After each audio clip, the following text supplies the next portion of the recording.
Okay, great. So last week we looked at the 70/30 tool, and that was absolutely raw, straight out of the can because you hadn't even done your session online then. But since then, I hope you've gone and had a little look at the 70/30 session online. And I wanted just to spend a few minutes ironing out anything that just may be any confusions or any questions as well. So just a reminder then, the 70/30 tool is thinking about your strengths on one side of the equation. What are my unconscious competencies? What's energizing to me?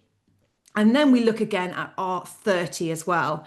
So, what is draining to me? What's my learned behavior? It might be stuff I do a lot, but it's stuff that really deep down, it doesn't give me energy and it drains me. And I need to make sure I keep these two in a 70/30 balance.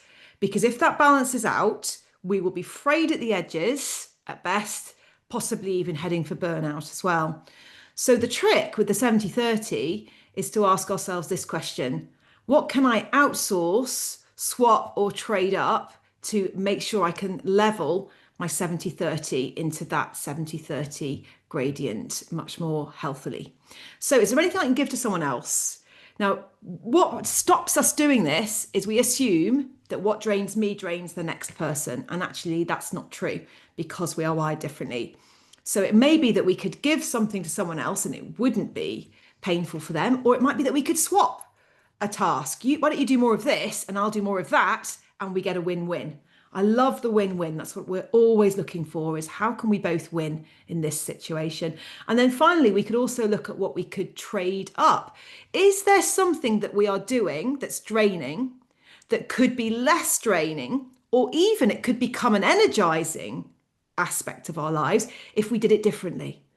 If we did it in a different way, that could mean using an app, that could mean doing something on our own rather than with others, or the opposite way around, with others rather than our own. It could just mean doing something in a different way or scheduling it at a different time.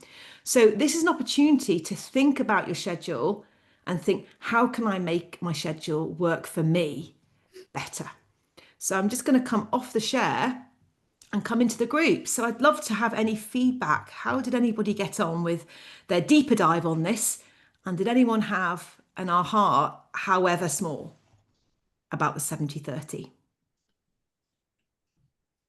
I had sort of a question, Laura, because obviously it's such a, I mean, that's a very specific example and that's a great place to average.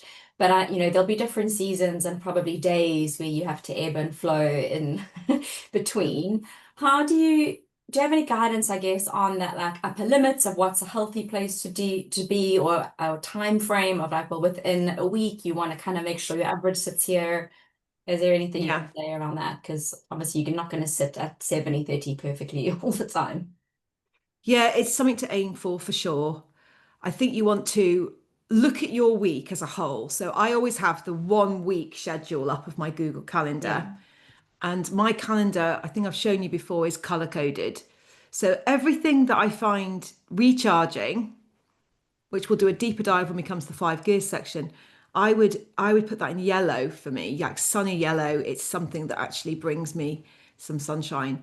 And then, certain tasks in different colors. And then at a glance, I can see whether my week is stacked and where it's stacked in relation to things that are going Mhm. to be more draining and things that are going to be more energizing. And definitely having some time to go running, some time to read, some time to rest, that they are crucial for me to stay with my 70/30 intact.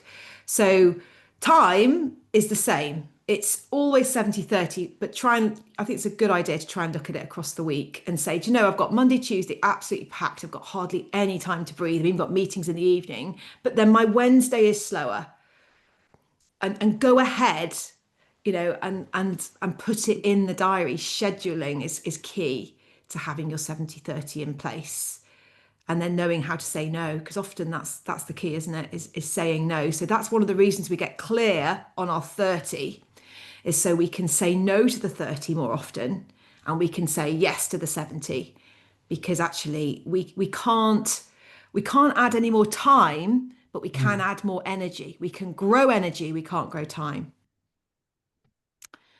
Kate, hope that's helpful. Yes, very, Yeah. thank you. It's checking your schedule. It's using your schedule in a way that actually equips you. It's helpful. Any other thoughts on it, questions, or anyone sharing a success story? We just did it this morning because we have a prayer at our team meetings. We have a prayer study, and it was my turn. So we did the prayer study from the devotional, Oh, great. Well and done. so they're all thinking about it this week. I mean, we did a little bit of time on it, but I said ask them to think about it over the week and come back. It'll actually be in a fortnight because I'm away, but and look at where we can swap and things like that. Okay, so now you're doing it with your team. You've applied it to your team to try and see, compare the lists and say, actually, is there anything on your 30 list that's on Yeah. my 70 list? Yeah. And vice versa. That's magic when that happens and those swaps take place. Rach, that's a great idea. Any others? I had two comments. I don't know, but this is a question. Is it possible to have things in both columns? Because there's certain things that I find energizing, but they definitely don't come naturally. And actually, sometimes I find them draining.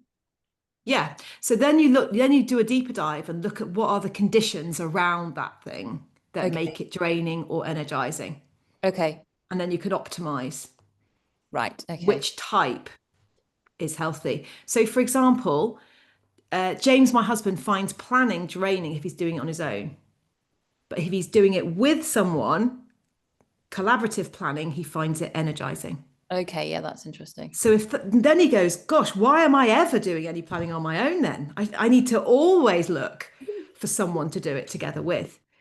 So, and that's probably because he's an extrovert. So it's just thinking, it's knowing ourselves to lead ourselves into way. And that's a very simple way that you can make things more energizing. Yeah, great question. And then my other point was there are things on my draining list that I can't swap or trade up because I have neurodivergent children and they are draining, but I can't swap them or trade them. Yeah. They're always going to be there. Is the idea then that you get rid of as much of the other stuff as you can, because there's going to be things that are always that you can't swap with anybody or ask anyone else to do? Yeah. I'm going to look to see if anyone else wants to weigh in here. Claire and I talk quite a lot about neurodivergence children because we also are there. Claire, any words of wisdom? Would you want to have a think about it? I'm throwing you in. No, I would say it's all about kind of setting yourself up for success. So I really find bedtime quite stressful. It's not like an enjoyable thing for me. And so generally what I will do after dinner is I will leave my partner when he's in the country to tidy up the kitchen, and I will go upstairs for only like 15-20 minutes and just sit down with a cup of tea, and like if I need to do a bit of tidying, do that. It's not like a massive pamper session. It is literally 10 to 15 minutes of no one talking at me to be able to, and I do it in the morning as well. Generally I wake up before everybody else just to have that. And look, when my youngest was getting up at 5:20, which she did religiously for the first 5 years of her life, I was not getting up before everybody else. So depending on how old they are, like, obviously, but that 10 to 15 minutes of just, right, let me gather myself, I think is really helpful. Okay. Brilliant. So again, scheduling it. So how can you make sure that you put something that's in your 30 next to something that's in your 70 in the diary, in the schedule? That's a top tip. Other top tips around that question will become clear as well as we look into other tools. Today being no exception. So we're going to launch into today's tool. So hopefully you've had a look at it already. So that's the rhythm usually. Last week was an exception where we did the tool first on the call and then you did it. But hopefully you've gone ahead and done the session online. I'm not going to test anybody. And now I'm going through it as a recap, in like a deeper dive on a deeper level, and then we'll break out so you can discuss what you have seen and done. So Bible verse for today's session then, the sort of mindset for today is this wonderful verse from John 14. Do not let your hearts be troubled. Do not let your hearts be troubled. And I've capitalized do not let, because that's suggesting that there is some work for us to do. there's some work for us to do. We have to participate in the untroubling of our hearts. It's not something that we just receive. It's not something that is all God's job and nothing to do with us at all. We're not passive in the accessibility of peace. Actually, there is something for us to do. Do not let your hearts be troubled. So what can we do to ensure that our hearts aren't troubled? We can think about peace. We can think about what are the combinations and what are the ingredients in our lives that help us to slow down and be present and be at peace. And of course, that can be a spiritual component. Most of all, the Holy Spirit gives us peace, but also he is manifesting himself within our circumstances and within our lives.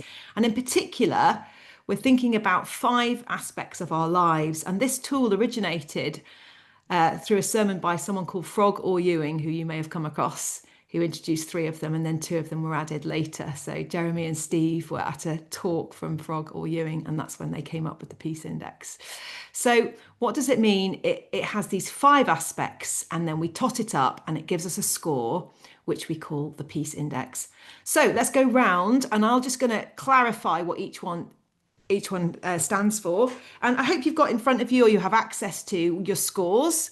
If you didn't, or you haven't done it yet, just jot down your score, your knee-jerk score for each one as we go through, so you've got something to work off. Okay, so purpose is your first score. So what's purpose? Well, purpose is that aspect of what you do that helps you to feel that you are fulfilling your wiring. You're living out your calling. You're actually doing something that to you feels like something that fits your skills, your giftings, your experience, and there's energy around what you're doing currently. So you'll know if your purpose is low, because you'll be asking yourself on a regular basis, what am I doing here? What am I getting up for? Where am I going? And you may have had times in your life when you've felt like that, and it's really draining, and it's very hard to feel peaceful when you don't feel as though you're contributing something meaningful to others or to society or to the big goal that you have in mind. And that could be anything from something that's very obviously people oriented, like being a nurse, to something that might be in technology, to feeling like you were put on the planet to innovate. There's something within that tells you what your purpose is. So what is your score for that? Just have a glance at it. Does it feel the same today as when you last looked at that tool? And next we go round to place. So where you live, what you have available for you, the spaces you have, your commute to work as well, the country you live in, the street you live on, what access that gives you to other locations as well. So geographical is what we're thinking about with regards to place. So give that a score as well. How does that tot up? Your place you work, your place you go to work, your commute, and your location. Then we have provision. And provision is the resourcing you have for the things that you want to be able to do. So do you feel as though you have enough resource? Do you feel as though you're recompensed fairly for what you do? And does that feel peaceful to you? Do you have what you need for the foreseeable future? And then you have personal health. Now, personal health is a 360 of health. So we're thinking here about your physical health, nutrition, rest, exercise. We're thinking about your mental health and emotional health. Do you feel as though you're able to deal with the struggles and storms of life in a way that is sustainable? And also spiritual health as well. Do you feel as though you're able to be connected with something greater than yourself? And then finally, we have the people score. So those people in your life, your family, your friends, your team, your neighbours, is there peace in those relationships? Or are there any that are tricky at this time? That would bring your score down. So percentages for each, and then you can divide it by 5, or you can do each out of 20 and add it up. It doesn't matter, but it gives you an overall score, which goes into the middle of the tool right there. And that will help you to see where you're at just now. So I'm going to come off the share and just drop into the room before we head into breakouts for you to share the score you gave and your key indicator, which of those is most resonant for you. We're all wired differently. So for some people, purpose is the most important. For some people, people is the most important. personal health might be for someone else. We're different. So thinking about which of those is your key indicator, and give it a star perhaps on your sheet or on your place of where you're recording this. So any questions about the Peace Index that have arisen from your study? Rachel? I have one about the people. So is that just, when you were saying it then about how peaceful your relationships are, my relationships are all peaceful, but I don't feel I see enough of my family because they're in different places. So I'd marked it down because of that. But should I not have marked it down because that's actually place, isn't it, rather than people? That is a brilliant question. It probably comes into both, Rachel, to be honest, doesn't it? I think place, if it means you don't have access, because there are ways of using the phone and using, video calls and things to be able to still see people. Yeah, it's not the same though. It's not the same. So place, that sounds then as though that might be more of a place aspect than a people aspect, because it's access. Yeah, It's I'll up my access. people rating. Physical. Yeah. Interesting though, because you could move your place to be closer to a different set of people, but be away from the others. Yeah, and that's my It's- issue. That's Yeah, the problem, isn't it? half my family's in Australia and New Zealand, and half of it's here in London, and Yeah. But then I suppose if there were rhythms of visiting that you were comfortable with and felt peaceful about, it would help drive it up, wouldn't it? So what we're looking for in a bit is our next step. Which of those is low? But we're going to get to that in a bit. So at this moment, we're just going to be sharing what have we given ourselves and why, and which is our key indicator, if you're happy to share that. So everyone happy to go into the breakout room, or any other things to iron out? Great. Okay, Claire, when you're ready, throw us in the breakout room. Abby, I'll run up to your room. Put Abby and I in the same room. I'll run up. Get some steps in. It'll help your Oh, personal I get health. too many of those already. There we go. All right, so see you all in about 8 minutes.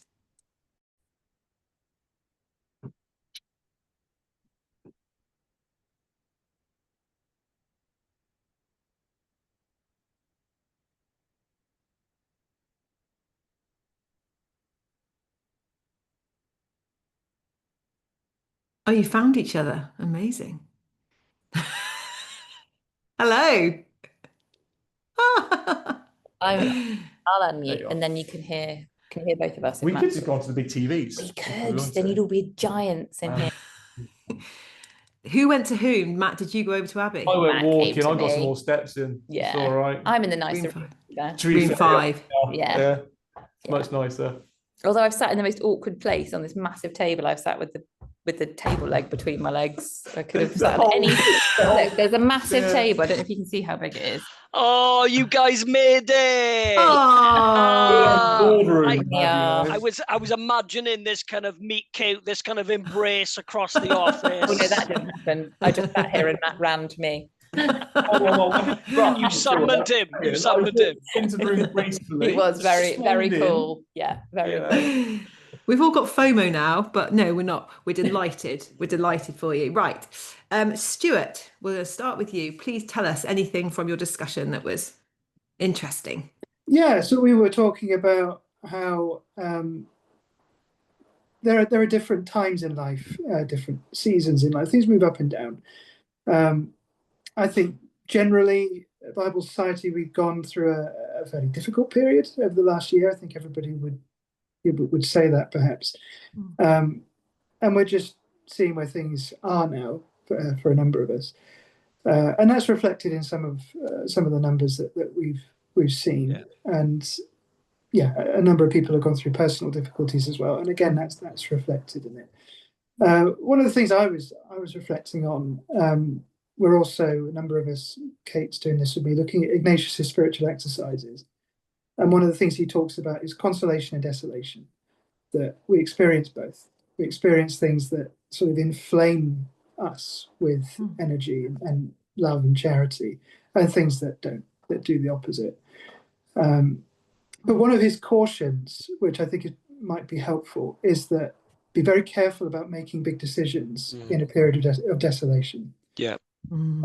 Because you can be in a frame of mind that is not conducive to making big decisions, even when it comes to improving that situation.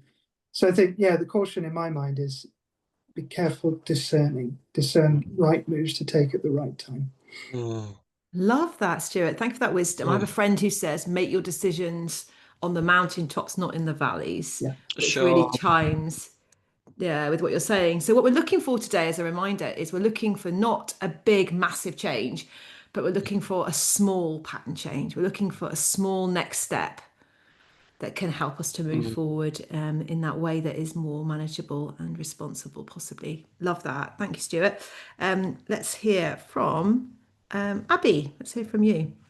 Yeah, we had a good chat, and Matt observed, and I enjoyed this observation, that all of these things are intrinsically linked. So you can rate them in kind of separately, but actually they all link together. So yeah, I think that if one thing is off, then obviously it's going to affect another thing, which will affect another thing. Yeah, I just thought it was interesting, and actually, even though it may be obvious, I hadn't thought about it like that at all. I looked at them all as separate things. Yes, that's very good. And that's also why it's really important to get clear on your key indicator. So your key indicator is the one that holds the most sway among the 5. So you want to look at your lowest score and your key indicator. And if your key indicator is your lowest score, you're in double trouble. And you really do need to start finding a next step to move that one up. But those are the 2 to look out for, and those are the 2 to get clear on.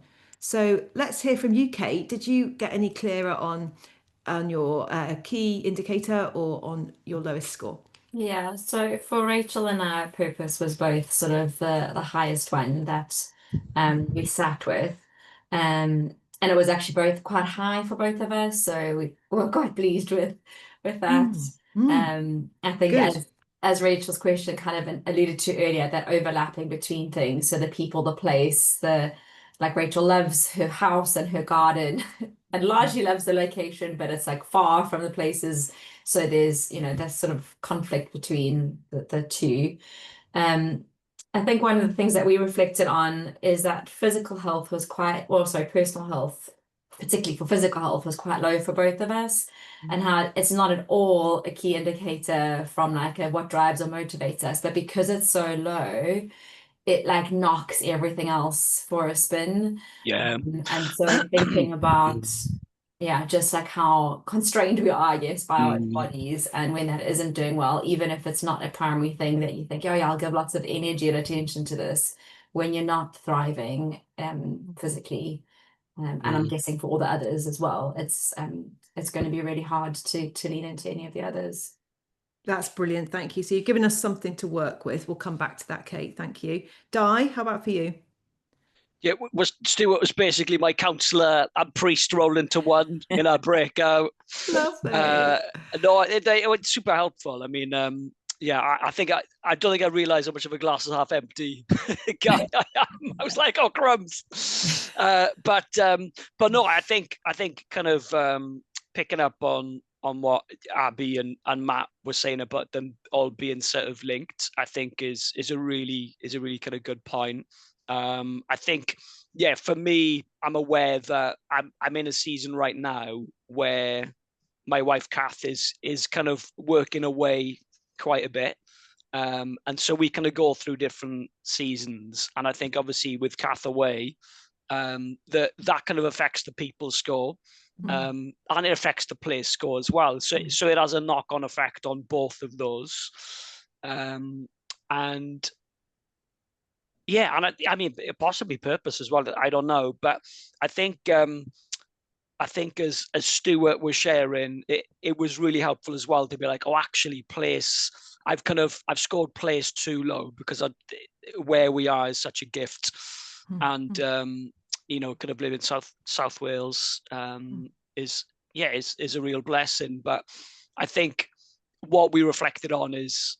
It's very much affected in seasons, and I think there's just a couple of touch points at the minute where things are a little bit in flux, and I think that's probably affecting the score being lower than it would be. But Mm. purpose is my sort of key one. I Mm. think that's a really big one for me, closely followed by people. If Kath asks, it was people. Yes, yeah, Of we'll course, remember that one. just her, no one else. But yeah, no, I think purpose is a huge one. And I was saying to Stuart, kind of doing one of my sort of big projects of the year 6 weeks ago at Big Church. If you asked me purpose then, it'd be kind of a 90, So, and I think now it's kind of, it's just working out clarity in a new team, and that's all impacted really.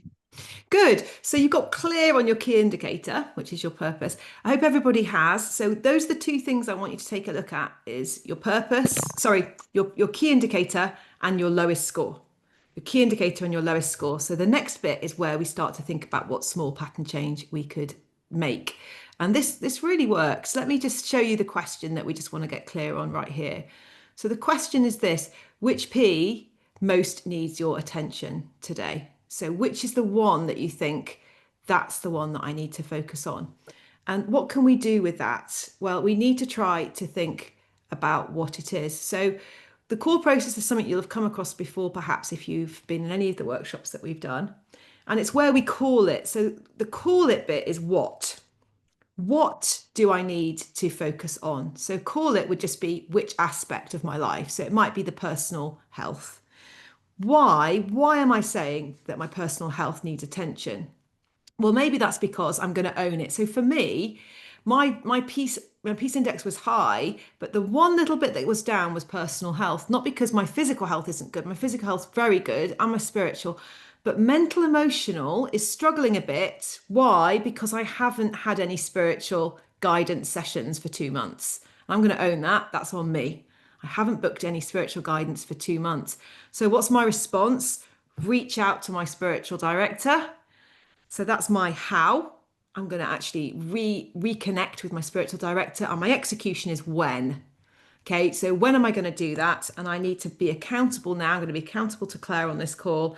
I'm going to reach out to my spiritual director by tomorrow, okay, to get that call booked in, because I know it makes a big difference.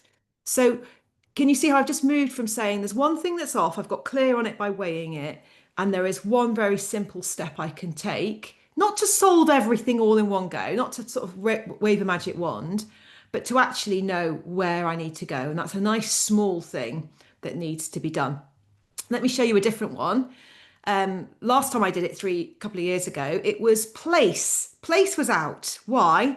Not because I don't love where we live in Cheltenham, not because I don't love our home and our, the access we have to everything, but owning it is this, that there wasn't enough space for the kids to play in the winter. It just didn't feel like I knew where. They've got 2 really sporty boys. They were literally rolling around the house, throwing balls and hitting cricket balls and everything else. My fault, I've always encouraged it. So my response was, can we build an all-weather pitch in the garden? And the execution, I'm going to show you. Would you like to see? Yeah. Here it is. Ooh. AstroTurf. Woo, woo, woo. Come on. So, Amazing. heaven sent AstroTurf. So we put in an Astro. Oh my word, it is incredible. There's a floodlight goes on, and we've got an extra all-weather playroom, and they are out there every single day. And even when we go and stay somewhere else that's much nicer than our house, they miss their Astro. It's so effective. So that was what we did. That was a slightly bigger thing, but it did require a bit of planning. But it was great once I got clear on what we needed to respond and then execute, and we're delighted with the result. It's still hugely useful. So I hope you feel energized and excited by the opportunity now to just think through, in a very small way or in a long-term project way that you could work to, how can you bring up your lowest score or that score on your key indicator? And that's the particular one to have a look at together. Any questions on the core process or what we do next? Everybody happy?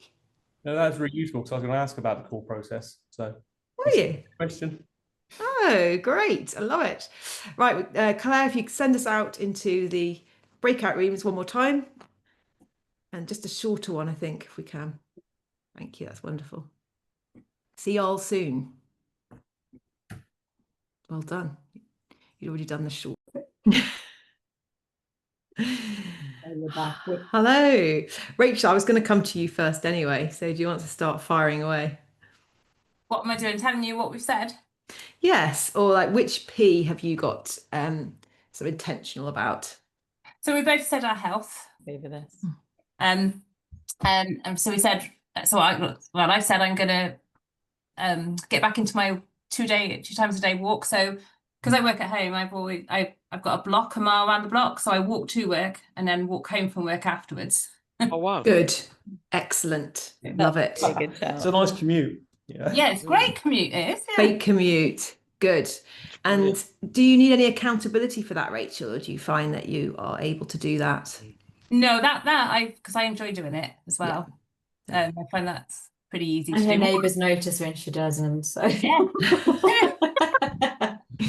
Okay, so you're going to get back into doing that, and that will really help drive up that score. That's a brilliant one, Rachel. It's so easy. Kate, how about you? yeah, it was kind of a similar thing. I was like, I'm just going to commit to doing 1 hour of exercise this week, and that'll be 1 hour more than I did last week. And we'll just take it from there. I think for me, it's hard because I had really good routines and rhythms, and I was like, I've been wanting to go to the gym, but because I've been struggling so much with headaches, it's like definitely the last thing I keep feel like doing. So I was talking to someone actually, and she's like, well, because I didn't go to the gym, I just had a walk and did some stretches. She's like, that totally counts. Like you've got to. Yeah. So my other thing was like be kind to myself in the process and kind of like recognize that just because I'm not doing a workout class doesn't mean that I'm not exercising and taking care of my health. Definitely. Good. So starting small, those micro habits, 5 minutes is absolutely completely different to no minutes. So do what you can and then just try and build it up a little bit each day. So well done. Matt, how about you? I was going to say one thing. I didn't read a book. I listened to a book called Atomic Habits, which is all about micro habits and habit stacking. It's quite a good book, that was. For me, I think purpose was my identifier, to be fair. And I think you said it, like we're in a bit of a transient period of Bible site at the moment. All things up in the air, which has affected how I feel about my purpose and the direction where things are going. However, we have like organizational planning meeting in a couple of weeks, and so I hope I'll get some more clarity from that point. So yeah, I got that. That's the main thing I think on my list. People I put as well. People. I'm not sure I want to dig into it too much, but a couple of personal things on with kids and kids' friends and families and stuff for a start. But we're talking. We're trying to sort it out. So we've got things in place to try and move it all forward and stuff. So I think something I think actually about all of this stuff is self-expectation as well. Not expecting too much and realizing that all this stuff is a path, is a journey. You can't go from 50% to 100% in a week.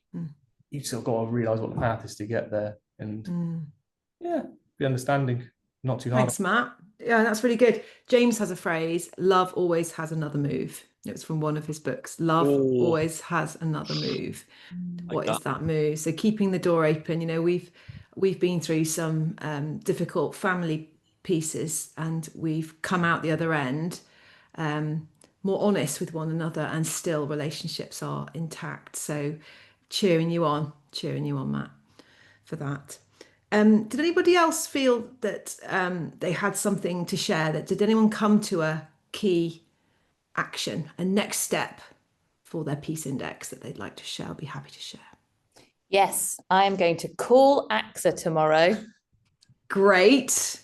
And my health thing is quite low, so it's about 50%. I have ongoing things. So I went to the doctors this morning, which is good. Good step in the right direction, but I'm going to call AXA. I've been meaning to call them for weeks, so I'm going to do it. And you're now accountable to these 8 people. Come on, Abs. Love it, Abby. Well done. So it's that next step. Just keep moving forward. It does unlock so much motivation. Stuart, do you have a next step in mind? Yeah, I will join the chorus of people saying health was mine. I've had a nightmare for 2 years really with my knee. Long and short of it is it's got osteoarthritis now, and there's no cure for that. So I mean, it gets worse when the weather gets colder and wetter, which means it's flaring up at the moment. and that knocks my score down a lot, 'cause it just does. What can I do about it? I did joke to Di and said I could chop my leg off. That would solve the problem, but not planning to do that. So what else could I do? I can go back to the physiotherapist and hope that it's slightly more helpful than it was before. Other than that, commit to, well, continuing to do the physiotherapy exercises on it, which, yeah, I suppose the little thing is the decision to do that every day, because you can very easily decide, oh, I don't know if I want to do that today, but it's the consistency that's important. So very good. Very good. And that is what I've heard, Stuart, with anything to do with knees, is doing the exercises is helpful. Maybe researching as well, finding somebody else with something similar and exchanging tips on what helps could also be useful. Well done, Stuart. That's amazing. Di, have you got a next step? Yeah, so I think there was this writing course I went on last year that talked about margin, that I think there's some kind of parallels with this sort of peace index. And one of the things I put in place for that was basically go into like a wide open space, like a beach or coastline, go for a walk. And I think it totted up kind of lots of these things that we're looking at here. I think physical in terms of, exercise, place, and because of, your surroundings, but then that would have a kind of positive impact on purpose and things like that. So just the kind of connection. So I think that's something I'm going to try and put back in as a kind of next step. Great. Just tell me what that next step is. So the next step is to be more deliberate in going out into a wide open space, kind of once a week. Yeah, really good. Love that. So getting that in the schedule is key. Your calendar is really important. Putting it in a different color, highlighting it and not letting it get usurped. Kate, have you got very quickly a next step from today's session? Yeah, man's my exercise for an hour sometime in the next week. That's it. Sorry, I missed that one. It's a little bit vague, but it's love it. It could be 4 lots of 15 minutes. Yeah, exactly. Accumulates an hour of exercise over the course of the next week. Good word, accumulate. Claire, you had a top tip for us to come in to land on for the guys. What was it? I was just going to say, it will tell you as you're going through that there's like recommended extra things to listen to or read. The Liberator podcast is really, really good to listen to. They're not massively long. They're sort of from about 24 minutes up to about 32 minutes. So if you wanted to habit stack whilst you were doing something that you didn't want to do, or something that you do want to do, like going for a walk, they're really easy listening. I used to drop my daughter off and walk home and listen to those on the way back. And each kind of session that we go through, there's a specific recommended episode to listen to or something else to read as well. Thanks so much, Claire. That's so helpful. So just to say then, as we come into land, that next time, we'd love you to prepare, please, the next 2 sessions, because we're going to be meeting in 2 weeks, and they are both Support Challenge Matrix, a brilliant tool, one of our power tools. So session 3 looks at team and family, and session 4 looks at yourself and others. It's a wonderful tool, and you'll find it, I think, really, really helpful. Even if you've seen it before, it will still, it's the gift that keeps giving. So any questions? It's time to go. You can drop off, have a wonderful evening. Make sure you stay peaceful, work towards that peace index, bringing it up, and we'll hear from you again in 2 weeks. Thanks, Laura. Thank you, Laura. Thanks. See you soon. Lovely to have you all. Bye, everybody. I'm going to do some press ups. Yeah. Bye. Oh, I love his voice. I know.